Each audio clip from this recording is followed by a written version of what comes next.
92Q, the best mix of R&B. Kenny Swift in the building. It's the Kenny Swift Morning Show. Sissy Brown, C-Dub in the building. And we got some special guests hanging out with us this morning. Go ahead and break it down for him, Sissy. Who we got in the building? Okay, today we have the man and the woman who were charged with disrupting a campaign event for U.S. Representative Marsha Blackburn on Sunday afternoon, claiming they were asked to leave the venue prior to causing any type of disturbance. So in the studio, we have Mr. Justin Jones and Miss Dominique Charles. Thank you guys for being All right, here. man. Welcome to the show. Appreciate it. Thank you for having us. Thank you for coming. So, Got some questions for you. When you guys, so what was the goal for all of this? You know, you guys went out to Marsha Blackburn's political rally event, what have you. What did you guys want to see happen when you went there? So one of the main reasons we went is we know that what's said in these rallies affects people who look like us. And so we wanted to go and see and hear for ourselves how the things she said would impact our communities. And so the election is next week, and so we're going to try and hear what the other side was saying about these issues that impact our everyday lives: college affordability, health care, criminal justice, police reform. And instead we heard things that are very disturbing, even before we were thrown out. So when you went there, you were just going to go there, listen to the speeches, eat a little chicken or whatever the hell they had in there. We weren't going to eat nothing, but we weren't going to eat nothing. We don't drink the Kool-Aid there, so Don't drink the Kool-Aid. And then drink whatever they got, and then get up out of there. That was it. we were on the list.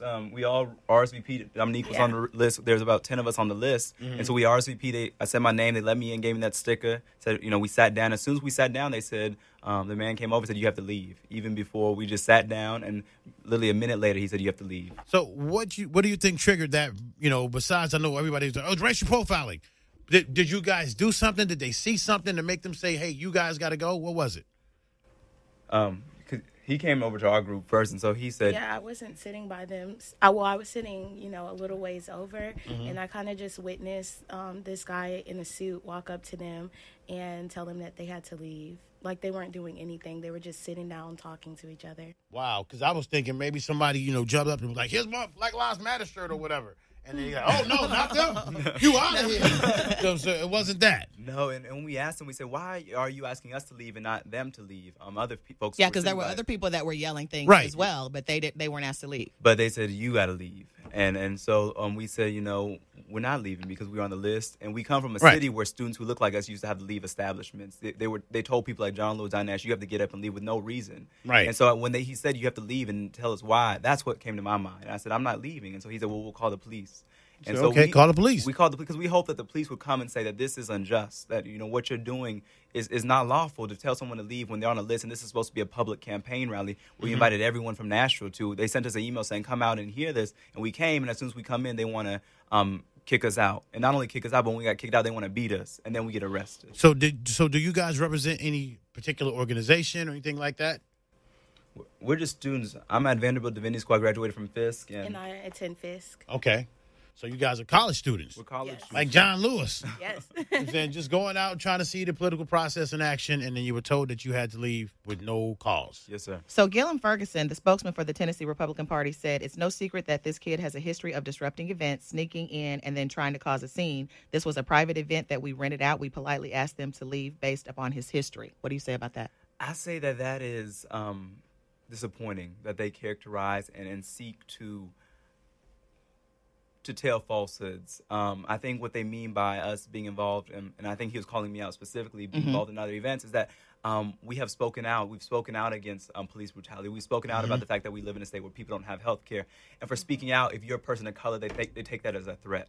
So even if you don't do anything, if you speak out about what's happening in the community and say that this is wrong, or this is unjust, and that this needs to change, they call you an instigator. Where Dr. King told us that we who engage in these sort of actions and who call these things out are not creating the tension, but are bringing to the surface the tension that's already there. Okay. And that's what happened on Sundays, that there was tension already there. I've never heard an evil prayer. And literally before we were thrown out and kicked out, they had a prayer. And I'm in divinity school. I'm studying to be a pastor. And we prayed for evilness. We prayed for a president who's praying, Preying, on our communities. We prayed for Kavanaugh, who we know was accused of multiple instances of sexual assault. And instead of praying for the victims and survivors of those attacks, we prayed for this man who is so controversial. And we prayed for border walls. I said, the God I serve builds bridges and not walls. And so I just thought that was very disturbing what we heard in there. And so if we want to hear who's instigating things, if we go to these rallies, I just think we need to make this clear point. What happened last week in America with these terrorist attacks, with packages being sent to opponents of the president, has a direct correlation to what happened in that rally, to what was said in that rally, where we demonize people of different religions, where we demonize people of different colors, of different, walks of life, where we demonize the poor. It has a direct correlation to what happened last week with the terrorism taking over America. So I charge Mr. Ferguson with being an instigator. So what do you guys want to see happen next? What happens next with this whole thing? Are you guys going to countersue? What's your plan? Dominique? Because, the ball's sort of like in your court at this point. Well, as far as the guy who pretty much pushed us out of the venue that had no authority to do so, we're most definitely going to press charges on him. I don't know as far as the police are. Yeah, because there's a police officer also on top of you. Yeah, as soon as the there was a guy who literally was pushing us out, and I have a video of it where he tells us we're not welcome here, and the officer seen tackling Justin pretty much tackled me after I got pushed out of the venue, and I was put in a police car. So, Well, here's the deal, man. We wanted to give you guys a chance to say your thing because I know a lot of other forums are not going to do that, and this is where you come, to have that addressed to a large audience, and so we appreciate you, one, for coming down, and two, as it develops, if you think you need to have another voice, the door's open. You guys hit us up, and you're welcome to have that platform to do so. Okay. Appreciate it. Justin Jones and Dominique Charles. Thank you so guys much. for coming out. We appreciate it. Thank you. 92Q, what's up? Hi, I was just calling about the segment y'all just had on. I'm the communications director for the Tennessee Republican Party. I was at the event on Sunday. Okay. And what they're saying was not accurate. So I wanted to make sure. I'm sorry? Okay, so what's accurate? So I just wanted. So what happened was we were having a private political rally. They were, I'm not sure exactly the names, I'm sure it's the people that I'm referring to, where the gentleman was recognized as a protester. He's protested at multiple Republican events before. So our security, private security that we had, asked him to leave because he's a recognized protester. He did not leave. He wasn't forced out at that point.